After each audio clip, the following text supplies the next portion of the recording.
We are going to show you how to prepare histological tissue samples. That is, the steps involved for sample preparation to get you from a piece of tissue like this that comes in this pot, which has been sent by the clinicians from a patient, to a sustainable section. That is, to embed the tissue into paraffin blocks for histological sectioning afterwards, and to study the microscopic anatomy of the tissues and cells to provide a final diagnosis.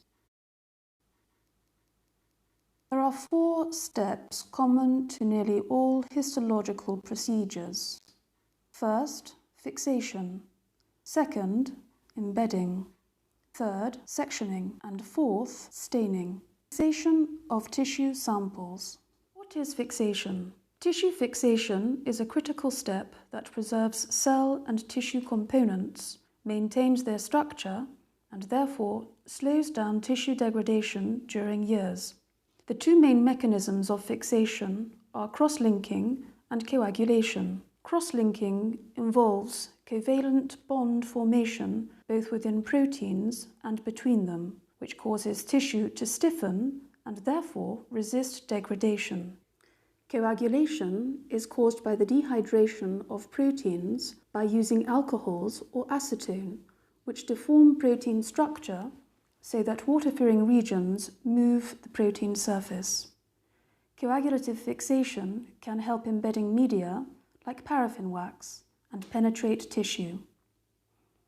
One of the most commonly used fixatives is formalin, which is formaldehyde dissolved in a water. Other fixatives are used, such as Buon's liquid, which is of a yellowish colour and is a mix of components used to fix the DNA or the proteins. Sometimes the fixative needs to decalcify tissue, as in the case of bones.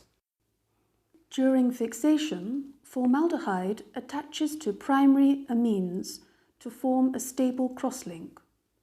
This process is slow and can take up to 1 or 2 days, though on average 24 hours.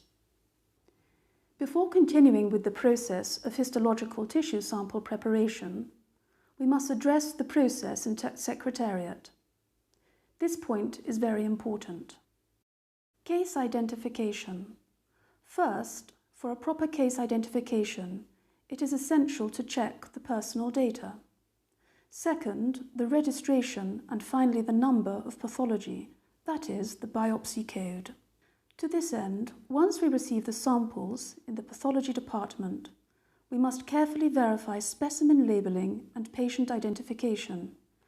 That is, to check the patient data on the pot matches the flyer request of the clinician who took the sample. In addition, some stickers are obtained with the biopsy code to stick them in the flyer request as well as on the pot. In this way, both the flyer request and the pot are clearly identified with the name and the patient number. Embedding. What is embedding?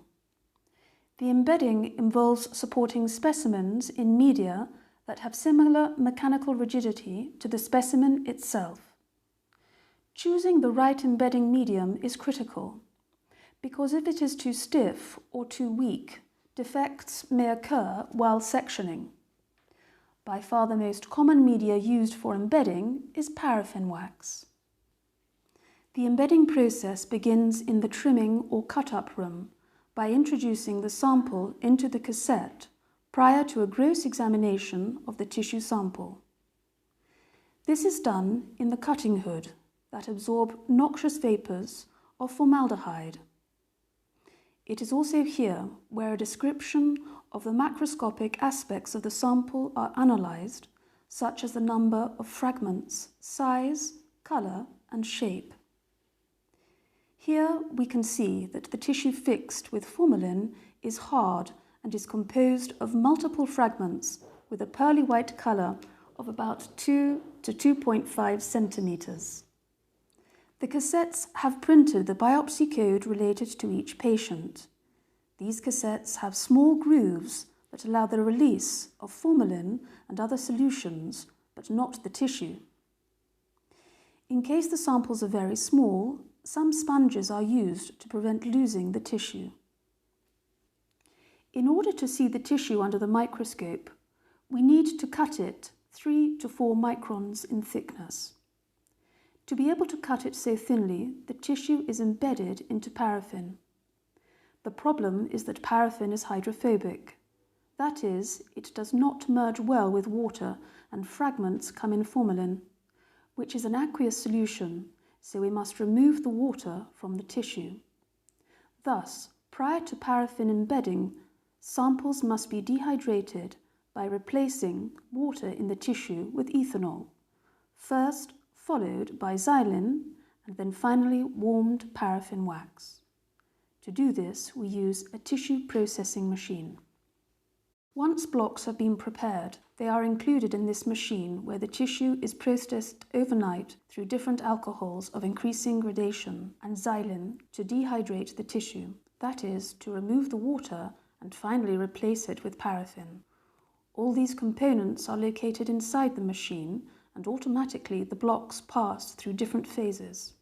After 16 hours approximately, the tissue blocks are obtained. We move to the next step. At the laboratory, the technicians take the blocks provided by the processing machine. Then, once the paraffin wax has infiltrated the sample, it is carefully positioned and surrounded with additional wax using a mould to form a block. Next, samples are attached to a tissue cassette. The cassette has the patient biopsy code. Afterwards, the mould is placed on a refrigerated surface or ice tray to facilitate the clamping of the tissue to its base. Once the wax is solidified, the tissue blocks may be gently removed from their moulds and prepared for sectioning. The third step is sectioning. Sectioning is the process of cutting thin slices of a sample from an embedding block. The sections are usually about 3 or 4 microns thick for use with a light microscope and sometimes go up to 10 microns. To cut sections, a metal, glass or diamond blade is first secured on a microtome. The sample is then placed in a sample holder. Next, the sample is advanced to the cutting surface and drawn across the blade to create a slice at the desired thickness. Sections will amass as thin ribbons, which can be placed on a glass slide. Following sectioning, samples are placed on slides. For paraffin-embedded samples, slices are first placed into a warmed water bath between 27 to 30 degrees Celsius and are then lifted out of the water onto the slide and allowed to dry. Biological tissue has very little inherent contrast, so after histology, slides are usually stained with dyes or antibodies to both increase the contrast of the tissue and highlight morphology or specific proteins. This allows us to distinguish some specific features of interest depending on the type of tissue and the stain used. There are many different histology stains in use, but all of them are aqueous solutions. Thus, prior to the staining, the sections must be free of wax to allow aqueous solutions to penetrate. This is done by putting the slides in the oven at 60 degrees Celsius to melt the paraffin. Then, slides should be hydrated by passing the slides through graded alcoholic solutions and clearing the tissue for 1 to 5 minutes in each. Now they are ready for staining. The most common stain performed is hematoxylin and eosin, or H&E. Hematoxylin stains the nuclei of cells blue, and eosin stains the cytoplasm pink, revealing cellular morphology of tissues. Because it is so common, there are automated machines like this to reproducibly stain numerous sections with H&E, as well as the previous steps of dewaxing paraffin sections and tissue hydration. The whole process takes about 1.5 hours. Cover slipping, sealing and mounting. Before viewing the stained sections with a microscope, they are mounted on a clear glass slide and covered with a thin glass cover slip. The cover slip is often glued to the microscope slide in order to seal off the specimen from contamination and decay. A number of sealants are in use, including laboratory preparations or mounting medium, usually non-aqueous. However, to use a non-aqueous mountant, the section must be dehydrated again and cleared. Any water carried over to the mounting stage will show up as bubbles or vacuole-like structures, as the water droplets aggregate and distort the tissue. The mounting of specimens on the microscope slides is often critical for successful viewing. This is done automatically in this machine and takes about 30 minutes. Viewing with the microscope. After this, we have a stained histologic specimen sandwiched between a glass microscope slide and cover slip ready to be mounted on the stage of a microscope for inspection and diagnosis by the pathologist. Scanning. These slides can be digitized with digital pathology slide scanners. We can scan the whole slide and create the so-called whole slide image, or select an area of interest with a set of focusing points. This can be done manually to a single slide or automatically to an entire carousel of up to 400 slides. This enables pathologists to diagnose from a computer screen. Digital pathology is currently one of the most promising avenues of diagnostic medicine in order to achieve even better, faster and cheaper diagnosis, prognosis and prediction of cancer and other important diseases. Immunohistochemistry. Sometimes immunohistochemistry or IHC techniques are needed.